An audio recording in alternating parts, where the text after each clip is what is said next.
जरूर। ठंड के समय और उल्लू पर एक मजेदार कहानी यहाँ है। ठंड का टाइम और उल्लू चाचा का स्वेटर। एक घने जंगल में जहाँ पेड़ों पर मोटी बर्फ की चादर बिछी थी, कड़ाके की ठंड पड़ रही थी। सभी जानवर ठंड से बचने के लिए अपने अपने घरों में दुबके हुए थे। एक ऊंचे पुराने बरगद के पेड़ पर हमारे प्यारे उल्लू चाचा बुद्धिराज रहते थे। बुद्धिराज बहुत ज्ञानी थे, लेकिन थोड़ी भुलक्कड़ भी थे और सबसे बड़ी बात, उन्हें ठंड बहुत लगती थी। एक रात जब चारों ओर सन्नाटा था और पारा शून्य से नीचे जा चुका था, बुद्धिराज को अपनी गुफा में भी ठंड लगने लगी। बुद्धिराज ने सोचा,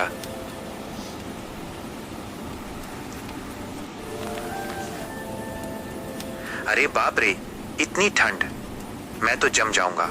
मुझे कोई गर्म चीज चाहिए। उन्हें याद आया कि कुछ दिन पहले एक गिलहरी चंचल उनके लिए ऊन के कुछ धागे लाई थी, ये कहकर कि चाचा कभी ठंड लगे तो काम आएंगे। बुद्धिराज ने उन धागों को ढूंढा। ये धागे, इनसे क्या करूं? अरे हाँ, मैं स्वेटर बनाऊंगा। अब आधी रात में उल्लू चाचा ने स्वेटर बुनना शुरू किया। उल्लू होने के कारण उन्हें रात में बहुत अच्छा दिखाई देता था, लेकिन बुनाई का काम उन्होंने पहले कभी नहीं किया था। बुद्धिराज ने उत्साह से 2 सलाइयां ली और धागों को उलझाना शुरू कर दिया। वे बुनाई के पैटर्न के बारे में कुछ नहीं जानते थे, बस जैसे तैसे धागों को फंसाते गए। सुबह होने तक उन्होंने जो स्वेटर बनाया था वो देखने में किसी टेढ़े मेढ़े जाले जैसा लग रहा था। उसमें एक बाजू बहुत लंबी थी और दूसरी थी ही नहीं, और गले की जगह इतनी बड़ी थी कि उसमें से 2 उल्लू निकल सकते थे। जैसे ही सूरज की पहली किरणें बरगद के पेड़ पर पड़ी, गिलहरी चंचल और तोता मीठू अपने घरों से बाहर निकले। उन्होंने देखा कि उल्लू चाचा अपने उस अजीब से स्वेटर को पहनने की कोशिश कर रहे हैं। बुद्धिराज एक लंबी बाजू में दोनों पंखों को घुसाने की कोशिश कर रहे थे और बार बार लड़खड़ा रहे थे।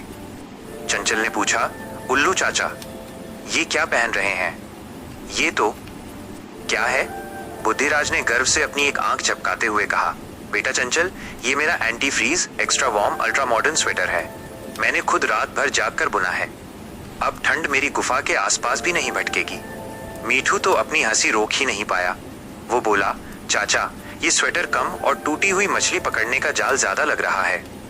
देखिए, इसकी एक बाजू इतनी लंबी है कि जमीन छू रही है। बुद्धिराज ने नीचे देखा। सच में एक बाजू इतनी लटकी हुई थी कि उस पर चढ़कर एक छोटा मेंढक झूला झूल सकता था। बुद्धिराज थोड़े शर्मिंदा हुए, लेकिन फिर उन्होंने अपनी अकड़ नहीं छोड़ी। उन्होंने अपने पंखों को स्वेटर के अंदर ही समेट लिया और बोले, तुम बच्चे क्या जानो स्टाइल, ये ओवरसाइज्ड लुक है, फैशन है फैशन। चंचल और मीठू हंसते हंसते लोटपोट हो गए, लेकिन चंचल दयालु थी। वो बोली, ठीक है चाचा, जैसा भी है आपकी मेहनत है, अब इसे संभाल कर रखिए। अगली बार मैं आपको ऊन दूंगी और हमारे गांव की चीटी नन्ही बहुत अच्छी बुनाई करती है। मैं उससे कहूंगी कि वो आपके लिए सही नाप का स्वेटर बना दे, वो भी एंटी फ्रीज। बुद्धिराज का चेहरा खुशी से चमक उठा।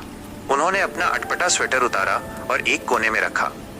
बुद्धिराज ने मीठू और चंचल से कहा, हाँ हाँ, नन्ही से कहना, और हाँ, उसे बता देना कि इस बार एक जेब जरूर लगाना, मूंगफली रखने के लिए। और इस तरह कड़ाके की ठंड में उल्लू चाचा और उनके अजीब स्वेटर ने पूरे जंगल को थोड़ी गर्माहट और ढेर सारी हंसी दी।